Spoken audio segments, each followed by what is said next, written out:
Welcome to the Matrix. Today you have to make a choice. Do you take the blue pill or the red pill? Welcome to the Matrix. Just kidding. Welcome to Café Society. I'm Ryan. Hey, we're here in the shoebox today where there's definitely not enough room for all of this in here right now to be safely set up.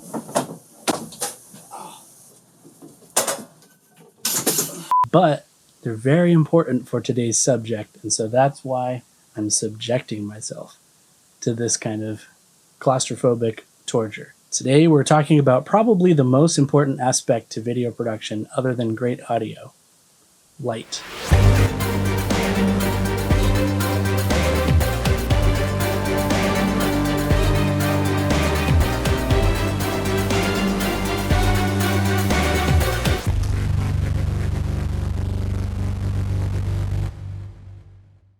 The unfortunate fact of the matter is, when people see this, they think that the footage that's going to come out of that camera is automatically going to look like this.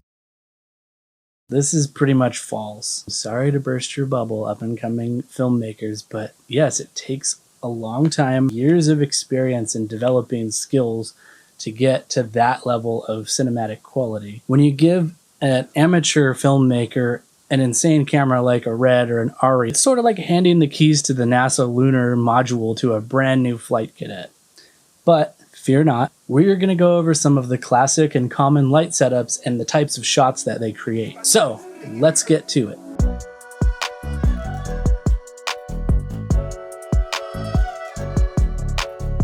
So what we have here is a basic 3-point lighting setup.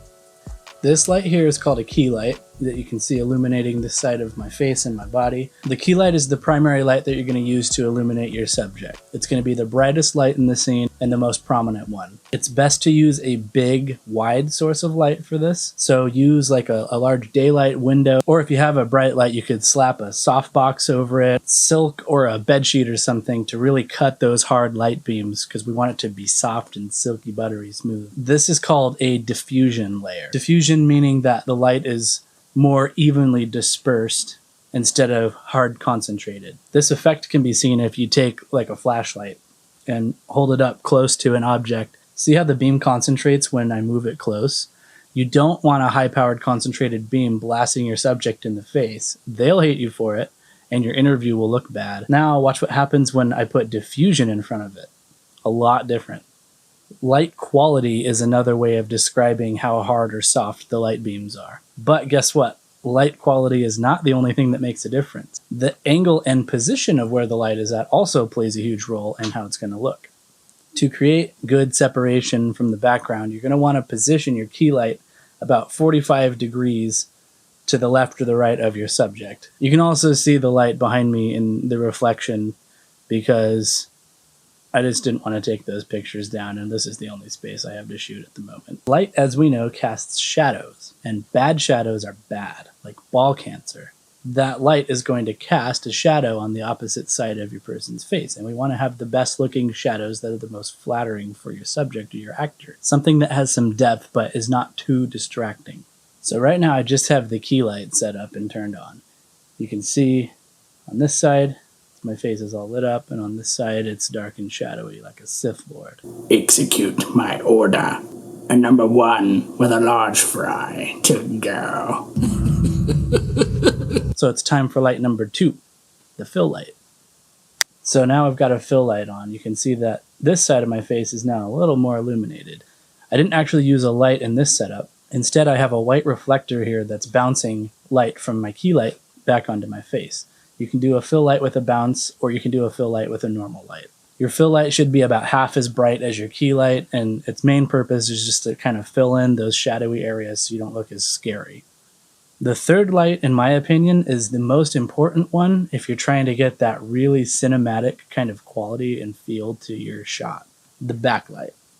The backlight is the one that most people miss. The one that really separates the amateurs from the professionals. Secret sauce number 1. Backlights are also called hair lights, rim lights, edge lights, and are even called kickers sometimes. You can use kickers, which are more smaller concentrated backlights for hitting certain specific areas, or you could set up a big huge floodlight behind your actor and just blast a ton of light into their back, kind of illuminate them and make them glow like they're an angel or something. But most of the time you'll probably want a medium light with hard beams, so non-diffused, just to add a nice little edge glow to your subject, just a little halo effect around the shoulder and the edge.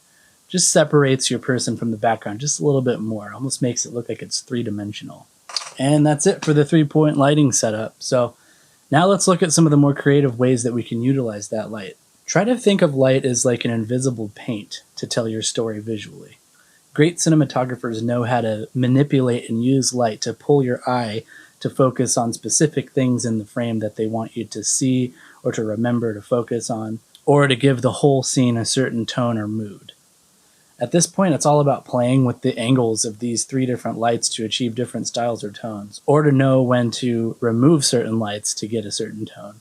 Flat lighting, or high key, is great for things like commercials and product shoots, or for movies like romantic comedies, or just anything that's more lighthearted and bright, and you need to see more of the detail of what's going on in each scene.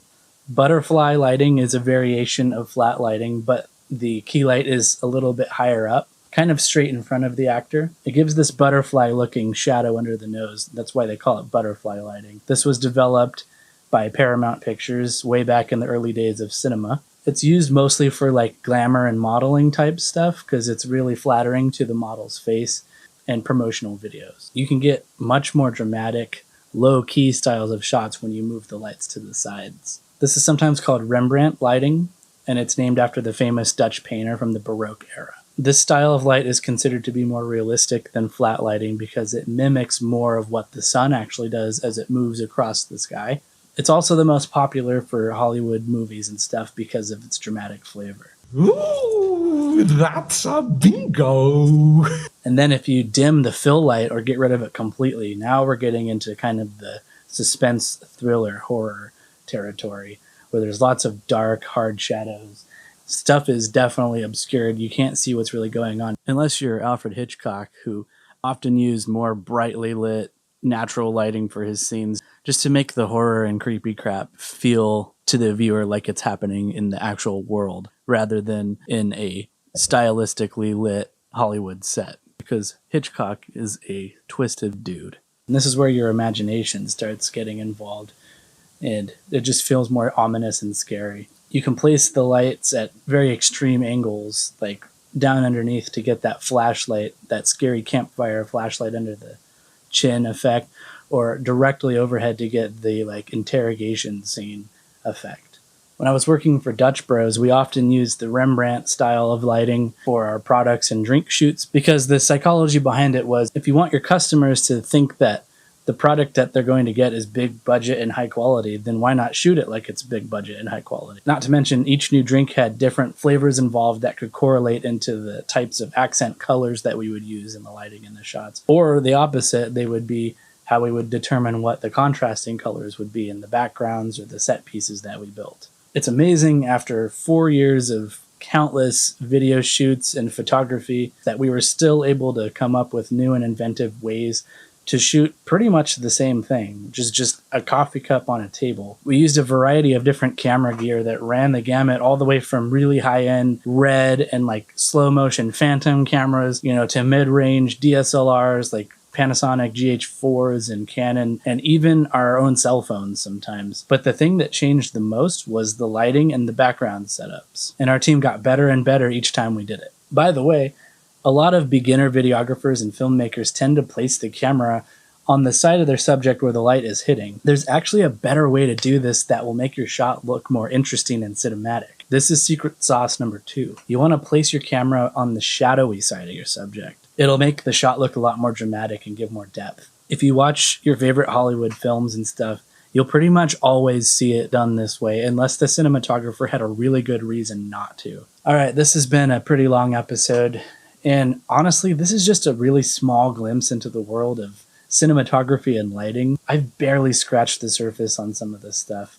There's definitely other YouTube channels and like master teachers that you could watch that are going to go into way more detail about like types of lights or like glass quality or like whether or not you should use a Fresnel or a spotlight attachment to achieve a certain kind of shot and why. But here at Café Society, we're a lot more interested in the psychology of why things work the way they do rather than the really technical aspects. So we go over the basics and try to just break down things to their essence so that we can take that essence and we can apply it to our own work to make things just better and stand out more.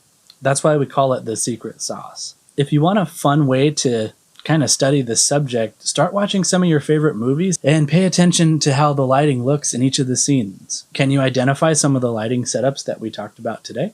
If you're watching the movie and you kind of look into the actor's eyes, sometimes you can see the lights and where they're placed in the shot, and that might help you determine what kind of setup was used. Just a thought. Hey, if you found today's subject to be helpful and you want to support our channel, a like and a subscribe is always appreciated. I've been getting a lot of great feedback about this channel. It's really encouraging, so thanks to everyone who has reached out to me to offer advice or feedback or just that they like the channel and I'm doing a good job. All of that really helps me and gives me more confidence to keep doing this. Let me know in the comments if there's any topics you'd like me to try and cover in later episodes. I have a lot of ideas, but I'm always interested in what viewers might want to see as well. So with that, I hope you have an amazing week. Peace.